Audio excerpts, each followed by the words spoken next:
Muito bem, meus irmãos, eu quero convidá-los a abrir as Escrituras na carta de Paulo aos Filipenses. Carta de Paulo aos Filipenses. Estavam esperando aí 1 Tessalonicenses, né? Mas hoje, uma noite especial, o último domingo desse ano, o último culto solene a Deus, nós queremos tratar de um texto diferente com vocês. Filipenses, capítulo 1. Essa que será a nossa última devocional desse ano.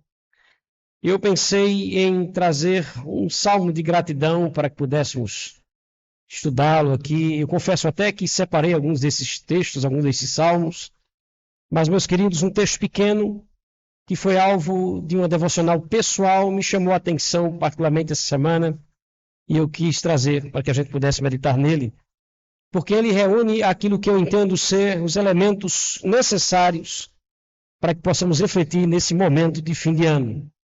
Que elementos são esses? Reconhecimento, gratidão, recordação, oração, alegria e comprometimento. Então perceba, nós não faremos aqui, como habitualmente, uma exposição bíblica de um texto mais extenso, como nós temos o costume de fazê-lo. Vamos pensar apenas em 2 versículos nessa noite. Eu me refiro aos versos 3 e 4 do capítulo 1 de Filipenses. Vamos fazer a leitura do texto? Diz o seguinte, Filipenses 1, verso 3 e verso 4 apenas. Dou graças ao meu Deus por tudo que recordo de vós, fazendo sempre com alegria súplicas por todos vós em todas as minhas orações.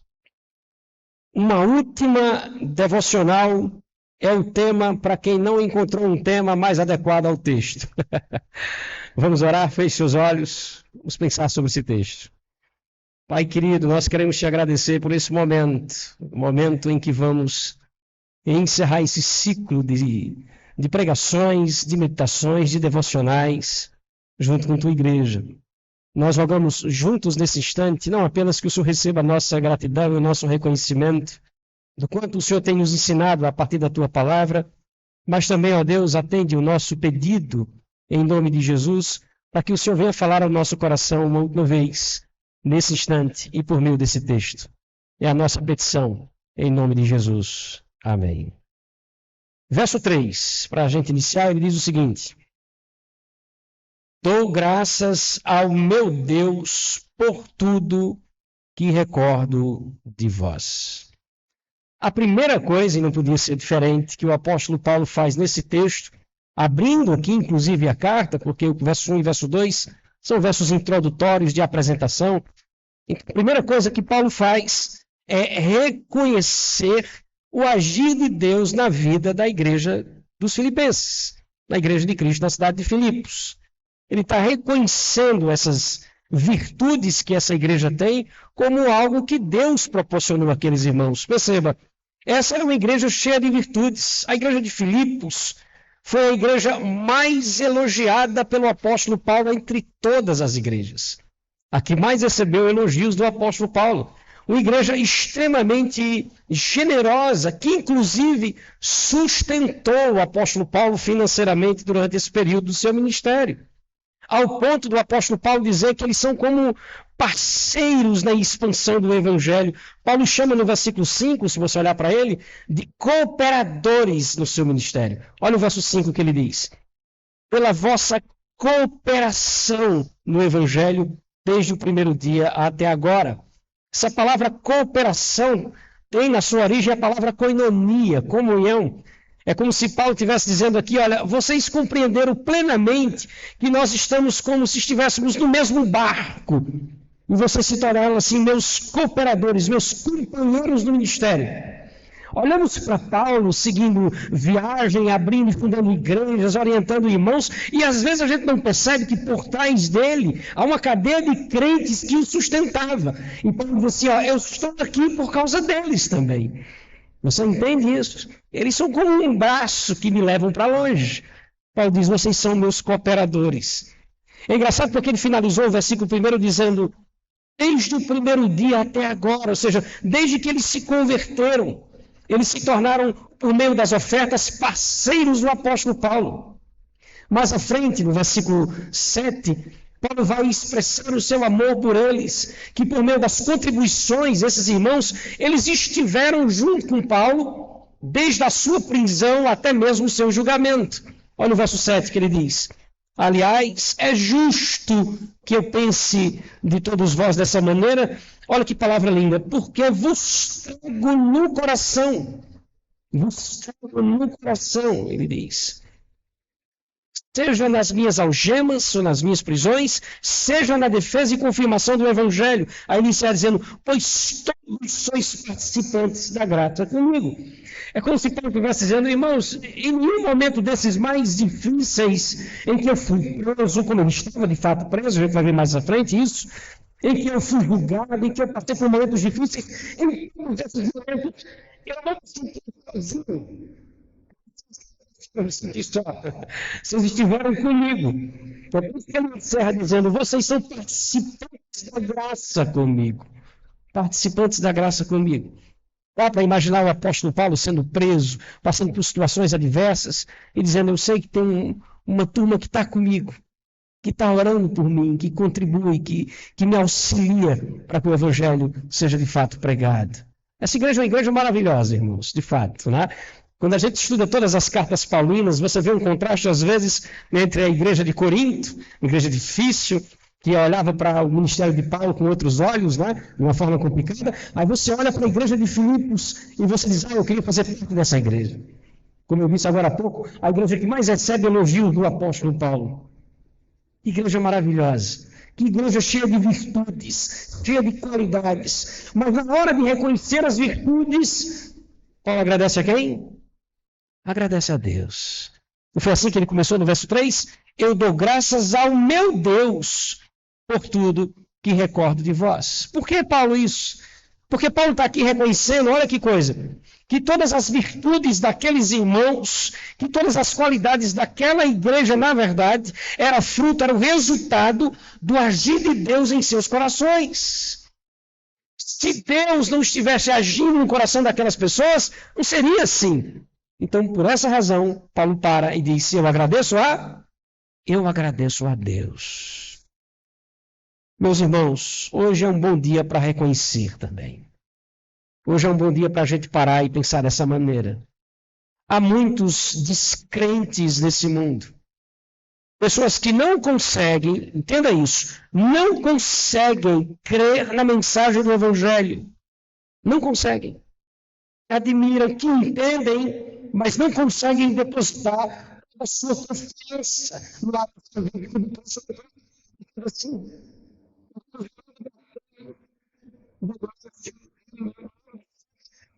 Mas é graça, precisamos reconhecer isso. Vivemos num mundo de enfermos, de doentes. Muitos vão encerrar o ano em hospitais. Nós sabemos disso.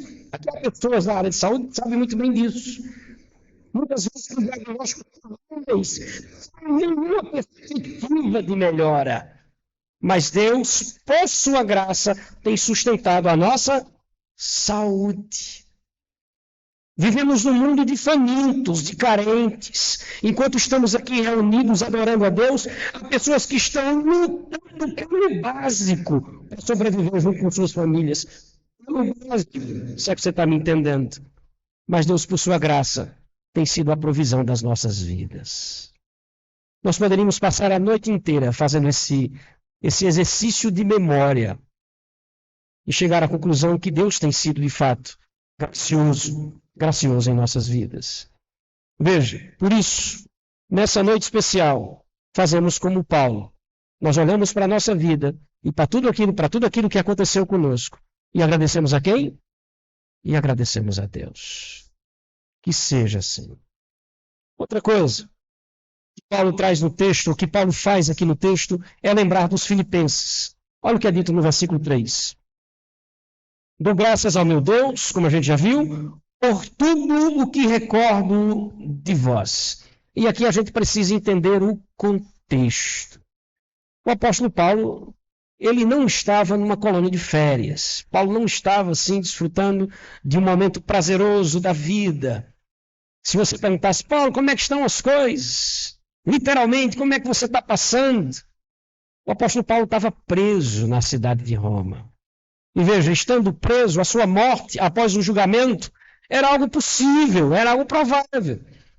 Se você perguntasse, Paulo, o que é que vai acontecer? Ele ia dizer, olha, eu tenho expectativas e esperanças, mas eu não tenho certezas.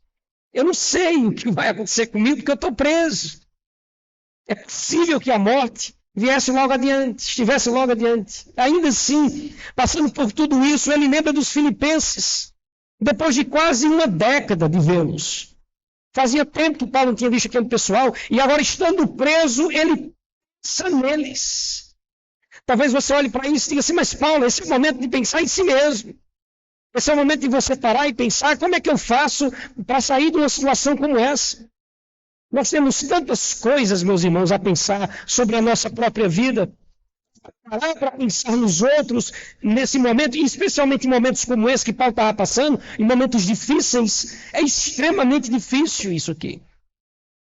Veja, pensar no outro em momentos em que estamos vivendo em paz, em alegria, em sossego, é até possível, não que seja fácil. Agora, pensar no outro, vivendo momentos difíceis da vida, onde nós temos as nossas próprias preocupações, aí é um momento difícil.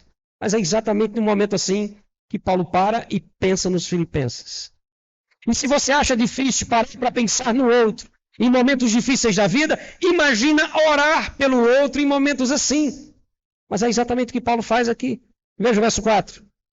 Fazendo sempre com alegria súplicas por todos vós em todas as minhas orações. Primeiro, perceba que a oração fazia parte da vida do apóstolo Paulo, não é? Você consegue perceber no texto em termos como fazendo sempre. Percebe? Fazendo sempre essas orações. E ele diz, em todas as minhas orações. Eu sei que você, assim como eu, quando a gente olha para pessoas como Paulo e tantos outros homens e mulheres que dão a sua própria vida pelo Evangelho, nós automaticamente associamos essas pessoas a práticas como a oração ou a leitura da palavra. Nós dizemos certamente, esse homem ou essa mulher de Deus, que dedica toda a sua vida ao Evangelho, é alguém de oração. É verdade isso. Mas eu pergunto, e nós? E nós? Nesse quesito, quanto a esse assunto, como tem sido a nossa vida. Olhe para a sua vida em 2024, nós estamos encerrando o ano. E se eu perguntar a você e a mim mesmo, quantos minutos, preste atenção na pergunta de retórica, quantos minutos nós gastamos diante de Deus em oração em 2024? Quantos minutos nós gastamos? Pare um pouquinho e pense de maneira bem franca, responda essa pergunta a si mesmo. Você tem sido um homem de oração, uma mulher de oração? Você tem separado um momento no seu dia, um momento pequeno no seu dia para parar e colocar diante de Deus as suas necessidades, as necessidades dos outros? Você tem conseguido separar um momento da sua vida, parar esse momento para colocar diante de Deus as suas orações? Eu pergunto, como foi esse ano de 2024 nesse sentido? Como foi esse ano de 2024? Meus irmãos, é estranho. Porque se nós reconhecemos que é Deus que age em nossas vidas, como vimos no primeiro ponto, por que então não oramos com tanta frequência? Nós lamentamos com tanta facilidade, já percebeu isso? Lamentamos com muita facilidade, mas nós oramos com muita dificuldade. E aqui está a receita para uma vida espiritualmente infrutífera. Eu vou repetir isso que é tão importante. Nós lamentamos com extrema facilidade. Nós oramos com muita dificuldade. E essa é uma receita para uma vida espiritualmente infrutífera. E aí eu pergunto a você e a mim mesmo, olhando para essa realidade, como tem sido a nossa vida? Como foi a nossa vida em 2024? Como foi a nossa vida?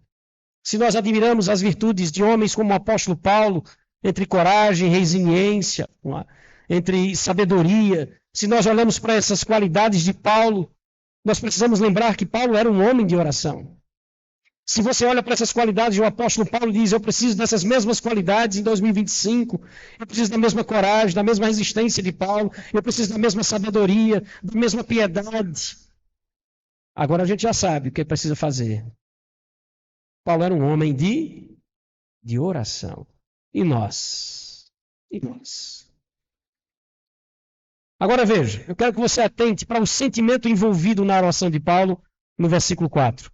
Perceba o sentimento que ele coloca. Ele diz, fazendo sempre com alegria súplicas por todos vós em todas as minhas orações. Como, meus irmãos? Como é que alguém preso, sem saber o que vai acontecer com ele, pode fazer orações com que sentimento? Com alegria. Como alguém pode fazer orações assim? Obviamente, meus irmãos, o mundo associa a alegria àquilo que nós chamamos de circunstâncias momentâneas ou circunstâncias imediatas. Alguém que diz assim, eu consegui um emprego, eu estou feliz por isso. Eu consegui passar no concurso que eu queria, que felicidade. Eu consegui um casamento. Meu filho nasceu, eu estou feliz. Mas a pergunta é, e se nenhuma dessas coisas tivessem acontecido? E se o emprego não tivesse chegado? E se a doença não tivesse sido curada? E se eu não tivesse passado no concurso? E se o filho não tivesse nascido? Como manter um estado de felicidade numa situação como essa? Como é que Paulo, meus irmãos, pode falar de felicidade mesmo em meio a essa adversidade que ele está vivendo? Como é que esse homem consegue orar sem saber? Se você chegasse perto de Paulo, sabe o que vai acontecer contigo? Não sei. Paulo morre mais à frente, você sabe disso. Decapitado. E ele tem essa impressão. Há um momento em sua vida em que, escrevendo a carta, ele diz assim, serei oferecido como libação. Eu tenho certeza de que estou partindo e que serei como um sacrifício na mão desses homens. Como é que alguém assim escreve dizendo, eu oro por vocês e oro feliz? Aliás, esse é o tema da carta, né? Felicidade é o tema da carta aos Filipenses. De alguém que escreve em prisão. Que coisa! Qual o segredo disso? O segredo do apóstolo Paulo, meus irmãos, é exatamente, atente para isso, o relacionamento que ele tinha com Deus e que nesse caso específico, nós percebemos, era experimentado por meio de suas orações. Um relacionamento com Deus experimentado por meio de uma vida de oração. É exatamente esse relacionamento que nos traz uma alegria que independe das circunstâncias em que estamos vivendo. Porque é uma alegria que está completamente atrelada à comunhão com Deus. Você entendeu isso? É por isso que você encontra não apenas Paulo, mas você encontra muitos cristãos em situações adversas, difíceis, trazendo consigo muitas vezes um sorriso na face. Não é raro isso acontecer. E você perguntar o que está acontecendo. Por que isso, já que você está passando por tanta adversidade? Eu lembro de um dos testemunhos mais fortes que eu ouvi, de uma senhora cristã que estava com câncer, já estava numa situação bem difícil, já tinha perdido uma perna, já ia para a segunda perna perdendo, e aí a família quando visitava, sabe aquela apreensão que você tem ao visitar pessoas assim, num estado que você sabe que não tem volta, que você diz assim, eu não sei o que dizer, eu não gosto de visitar porque eu não gosto de olhar ela na situação que ela está, e eu não tenho muito o que falar. Meus irmãos não precisavam falar, e ela não deixava. Quem falava era ela. E ela dava um testemunho de vida quando isso acontecia. Posteriormente, um genro dessa senhora se convertendo trouxe isso como um grande testemunho de vida para ele. Quando a gente ia falar com ela, tentar consolar alguma coisa que a gente imaginava que ela estava sentindo, uma mulher que estava sentindo muitas dores físicas, ela nos consolava por causa da comunhão que ela tinha com o Senhor. Esse era o segredo de Paulo. Se você me perguntasse assim, pastor, isso é coisa de crente, não é? Eu ia dizer a você, isso é coisa de crente. Sorrir em meio à adversidade.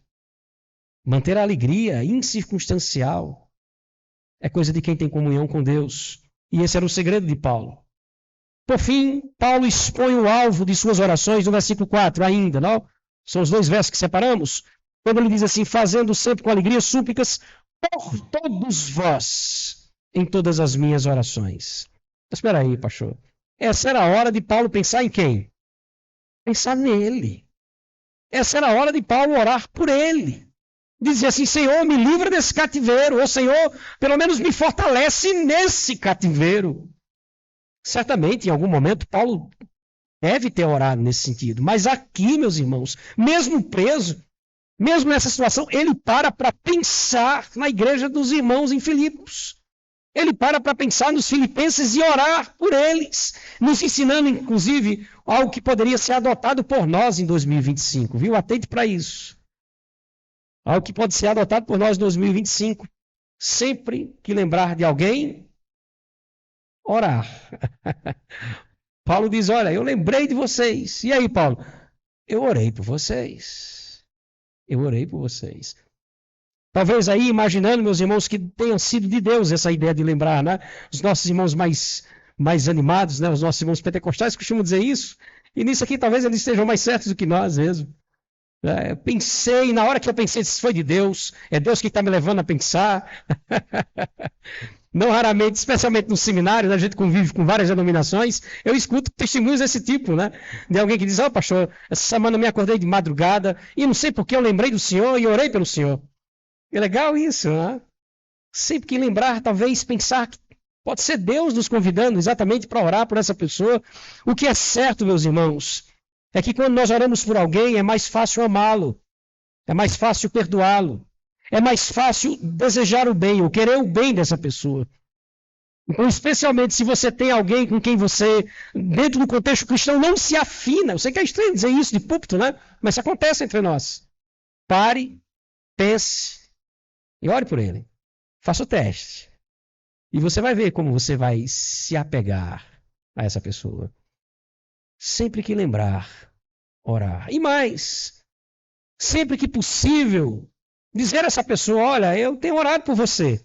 Ou eu orei por você. E antes que você me censure, pastor, o senhor está aí, é meio que se exaltar, isso é meio que querer aparecer. Não, veja que é exatamente o que Paulo está fazendo aqui em carta. Ou não? Não foi isso que ele fez? Verso 3 e 4? Dou graças ao meu Deus por tudo que recordo de vós, fazendo sempre com alegria súplicas por todos vós, em todas as minhas orações. Em outras palavras, eu tenho orado por vocês. E é assim que a gente devia se comportar também. Chegar para alguém e dizer assim, olha, Deus me levou a orar por você. Eu lembrei de você. Eu orei por você. Talvez isso traga... Eu fico imaginando o coração dos nossos irmãos em Filipos, recebendo a carta. Uma alegria em saber que Paulo, mesmo numa situação como estava, olha, irmãos, Paulo pensa na gente. Paulo ora por nós. Então, sempre que lembrar, orar. Queridos, que esse fim de ano sejamos mais gratos a Deus, reconhecendo o Senhor em todas as coisas em nossa vida. Que a gente aproveite esse fim de ano para agradecer a Deus por cada coisa, dos grandes milagres aos milagres que julgamos os menores. Quais são os milagres que julgamos os menores? Aqueles que são corriqueiros. Há milagres em nossas vidas que acontecem em todo instante. E a estes milagres, às vezes, a gente não dá a importância devida. Como o pão que Deus coloca em nossa mesa. Como a saúde que Ele sustenta a cada segundo. A cada segundo. Que possamos ser gratos a Deus nesse fim de ano.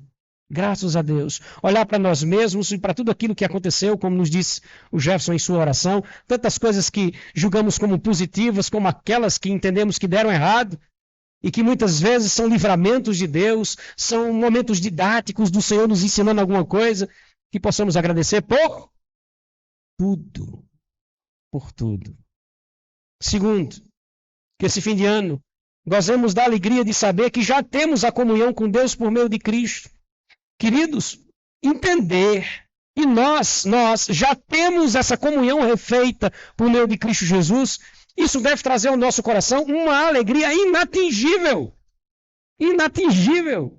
Eu não estou dizendo com isso que nós não vamos passar por momentos de tristeza na vida, ou nós passamos por eles. Eu sei disso, eu também passo por momentos assim.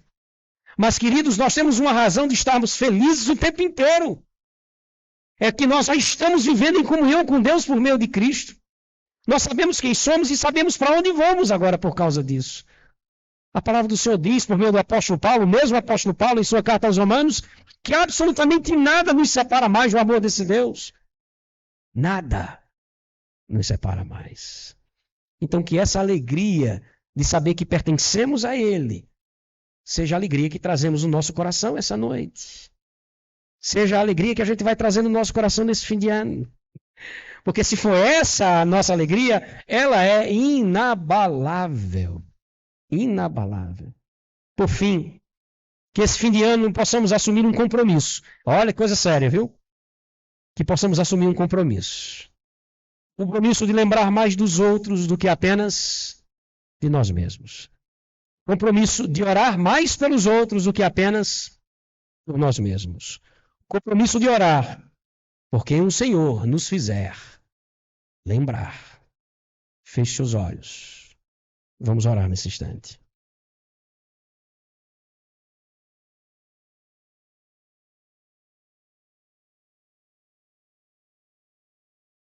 Vamos agradecer a Deus por todas as coisas. Vamos seguir a ordem daquilo que nós aprendemos hoje. Senhor, não há como listarmos tudo aquilo que o Senhor tem nos concedido. É por isso que sempre quando nós vamos a Ti para Te agradecer, ó Deus, em oração, nós especificamos a fé em Cristo Jesus como a coisa mais preciosa que o Senhor nos concedeu. Mas nesse instante, depois daquilo que nós ouvimos, e nesse que é o nosso último domingo desse ano, nós queremos te agradecer por todas as coisas. Todas as coisas, ó Deus. Reconhecendo o Senhor sobre toda a nossa vida, sobre cada conquista nossa, cada realização nossa, Deus, cada vitória nossa, cada nova virtude, ó Deus, o Senhor está sobre tudo isso.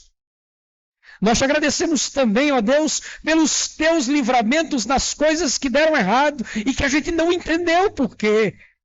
Que foram objeto do nosso sofrimento, que foram razão da nossa frustração, da nossa tristeza, do nosso derramar de lágrimas.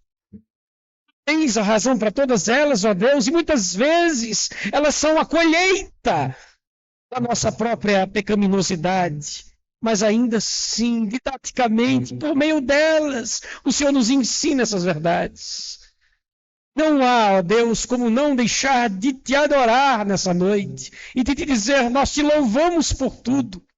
Nós te louvamos por cada dia, por cada semana, por cada domingo, ó Deus, por cada celebração nossa. Te louvamos como igreja, te louvamos, ó Deus, como família, te louvamos como indivíduos cristãos. Nós te louvamos.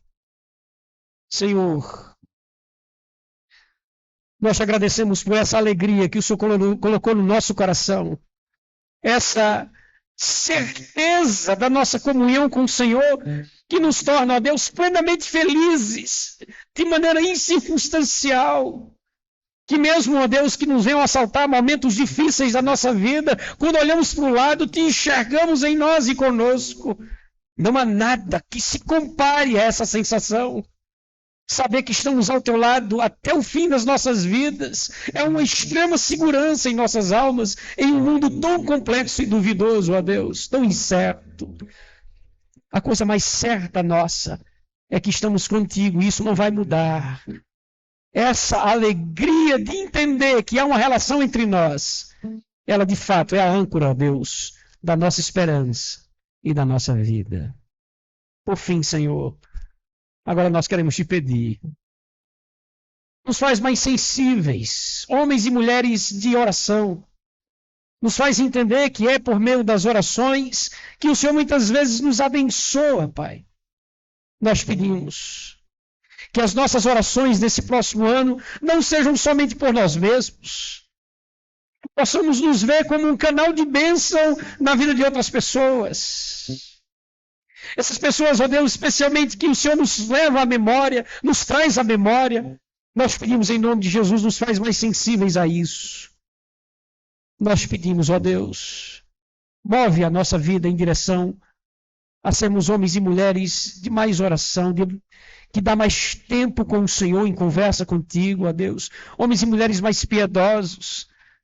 Acrescenta-nos espiritualmente essas experiências com o Senhor. Porque as demais coisas que são, ó Deus, alvo da petição dos homens a cada fim de ano, e nós não os julgamos por isso, mas essas demais coisas são acrescentadas a cada ano. que de fato é prioridade para nós é te pedir, Senhor, faz-nos homens e mulheres mais cristãos. Possamos vencer mais os nossos pecados nesse próximo ano, viver mais essas virtudes do Teu Espírito Santo. E sejamos uma igreja forte, ó Deus, mas uma igreja forte por viver a Tua vontade e a Tua verdade, para o louvor da Tua glória. É a nossa petição, juntamente com nossa gratidão e o nosso reconhecimento. Em nome de Jesus. Amém.